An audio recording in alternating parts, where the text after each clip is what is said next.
جن عورتوں سے نکاح حرام ہے ان کی جو اقسام آتی ہیں، ایک تو یہ ہے کہ وہ جو دائمی محرمات میں سے ہیں، یعنی وہ عورتیں جن کے ساتھ کبھی بھی نکاح نہیں ہو سکتا، ان کو کیا کہتے ہیں؟ دائمی محرمات۔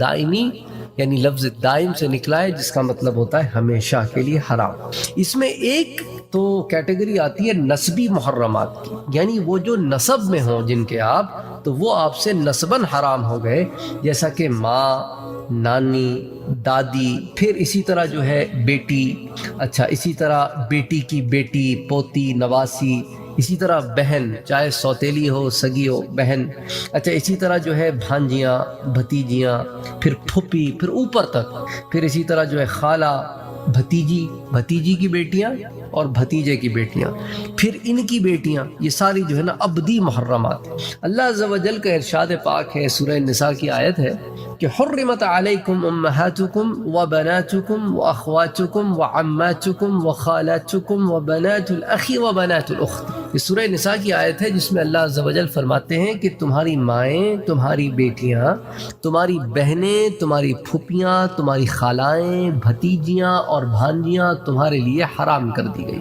تو یہ تو ایک کیٹیگری ہو گئی دائمی محرمات کی، اس کو کہتے ہیں نسبی محرمات۔ اچھا ایک ہوتی ہے مصاہرت کی بنا پر محرمات۔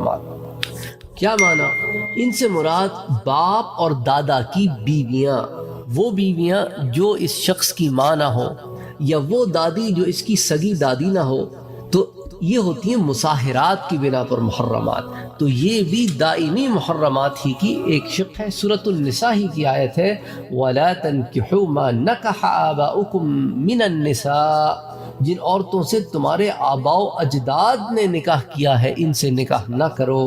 اسی طرح بیوی کی ماں اور اس کی دادی، نانی اور بیوی مدخولہ جس سے جمع کیا گیا ہو، اس کی بیٹی بھی حرام ہے۔ یعنی کہ مثال کے طور پہ ایک آدمی نے ایک عورت سے شادی کی، اس عورت کی پہلے سے کسی دوسرے شوہر سے بیٹی تھی، اب جب اس عورت سے اس نے نکاح بھی کیا، رخصتی بھی ہو گئی، اور پھر میاں بیوی مل بھی لیے، جمع بھی ہو گیا، تو اب جمع کے بعد وہ بیٹی بھی اس کے لیے حرام ہو گئی جو اس عورت کے پہلے شوہر سے تھی، تو اب وہ بھی اس کی بیٹی ہی شمار کی جائے گی اس بندے کی۔ اسی لیے جو ہے یہ مصاہرت کی بنا پر محرمات میں آتے ہیں۔ اللہ عز و جل کا ارشاد ہے، سورۃ النساء ہی کی آیت ہے وَأُمَّهَاتُ نِسَائِكُمْ وَرَبَائِبِكُمُ اللَّاتِي فِي حُجُورِكُم مِّنَ النِّسَاءِ اللَّاتِي دَخَلْتُم بِهِنَّ فَإِن لَّمْ تَكُونُوا دَخَلْتُم بِهِنَّ فَلَا جُنَاحَ عَلَيْكُمْ، اور تمہاری بیویوں کی مائیں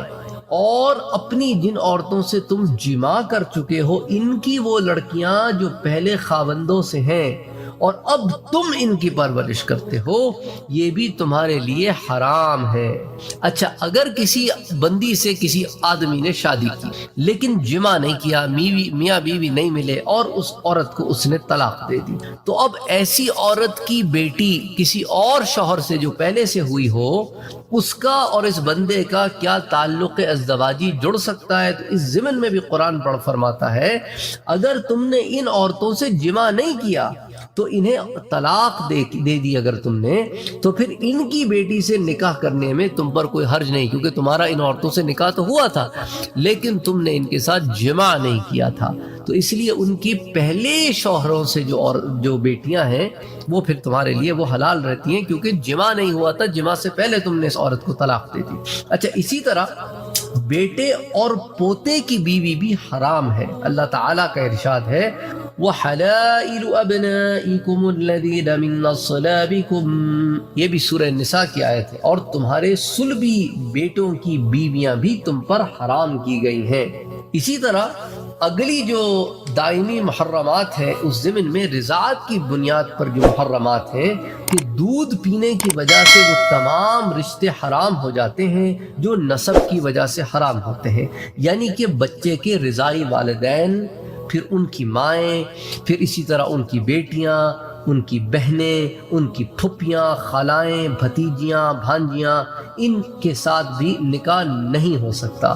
تو رضاعت میں بھی وہی تمام اصول سامنے آئیں گے وہ تمام رشتے آئیں گے جو نسب میں آتے ہیں، اور وہ بھی دائمی محرمات میں سے ہوں گے، یعنی کہ رضاعی خالہ بھی خالہ ہی کے زمرے میں آئے گی، رضاعی پھوپھی بھی پھوپھی ہی کے زمرے میں آئے گی، رضاعی بہن بھی بہن ہی کے زمرے میں آئے گی، اچھا رضاعی بہن کی بیٹی بھی بھانجی ہی کے زمرے میں آئے گی، رضاعی بھائی کی بیٹی بھتیجی ہی کی زمرے میں آئے گی۔ اللہ کے رسول صلی اللہ علیہ وآلہ وسلم کا ارشاد پاک ہے کہ دودھ پینے سے وہ رشتے حرام ہو جاتے ہیں جو نسب سے حرام ہیں۔ یہ صحیح بخاری اور صحیح مسلم کی حدیث ہے۔ البتہ علماء کرام نے ضمن میں یہ بات قائم کی ہے کہ رضاعت 2 سال کے اندر دودھ پینے سے ثابت ہوتی ہے، تو دودھ پلانے والی کا خاوند دودھ پینے والے کا باپ قرار پائے گا، اور اگر اس کی دوسری بیوی ہے اور اس سے اس کی اولاد بھی ہے تو وہ بھی اس بچے کے بھائی بہن قرار پائیں گے۔ بنا بنیز دودھ پینے والے بچے پر رضاعی باپ کی مائیں، بہنیں، بیٹیاں، پھپھیاں، خالائیں سب حرام ہو جائیں گی۔ اسی طرح دودھ پلانے والی کی ساری اولاد جس خاوند سے بھی ہو دودھ پینے والے بچے کے بھائی بہن بن جائیں گے۔ اس لیے کہ بی بی عائشہ صدیقہ رضی اللہ تعالی عنہا فرماتی ہیں کہ اللہ کے رسول نے انہیں فرمایا تھا کہ عائشہ، ابو القعیس کے بھائی افلح کو گھر کے اندر آنے کی اجازت دے دے، اس لیے کہ یہ تیرا چاچا ہے۔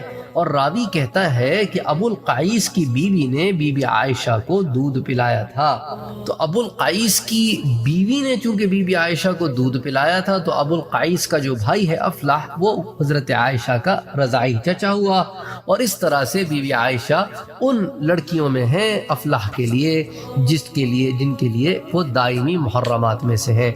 تو اس حدیث سے رضاعی چچا ثابت ہوا، لہٰذا ان تمام رشتے کے یہ بھی تابع آ جائے گا۔ اچھا، دودھ پینے والے بچے کے بھائیوں اور بہنوں کے لیے حرمت رضاعت ثابت نہیں ہوگی۔ مثال کے طور پہ ایک بچے نے ایک عورت کا دودھ پیا، تو صرف اس عورت کا چونکہ صرف اسی بچے نے دودھ پیا ہے تو اب رضاعت صرف اس بچے کی ثابت ہوئی ہے۔ اس بچے کے جو باقی بہن بھائی ہیں نا وہ رضاعی بچے نہیں ہوں گے اس عورت کے، کیونکہ انہوں نے تو دودھ نہیں پیا۔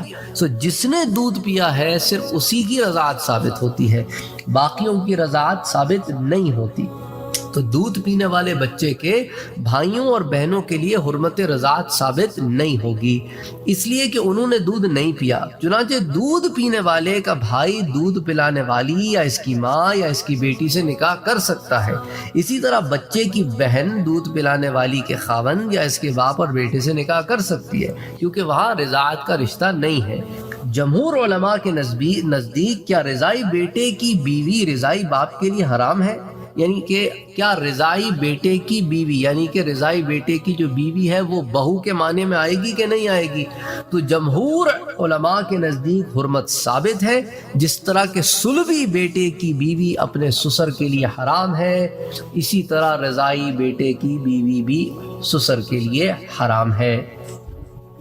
اسی طرح ایک اور چوتھی قسم ہے لعان کی وجہ سے محرمات۔ مرد کے لیے ہمیشہ کے لیے حرام ہے کہ وہ اس عورت سے نکاح کرے جس سے وہ لعان کر چکا ہو۔ ایک تو ہوتی ہے نا طلاق کے حلالہ کے بعد شادی ہو سکتی ہے، لعان میں زندگی بھر کے لیے جو ہے وہ معاملہ ختم ہو جاتا ہے، کہ اللہ کے رسول صلی اللہ علیہ وآلہ وسلم نے فرمایا کہ 2 لعان کرنے والے اگر جدا ہو جائیں تو کبھی جمع نہیں ہو سکتے۔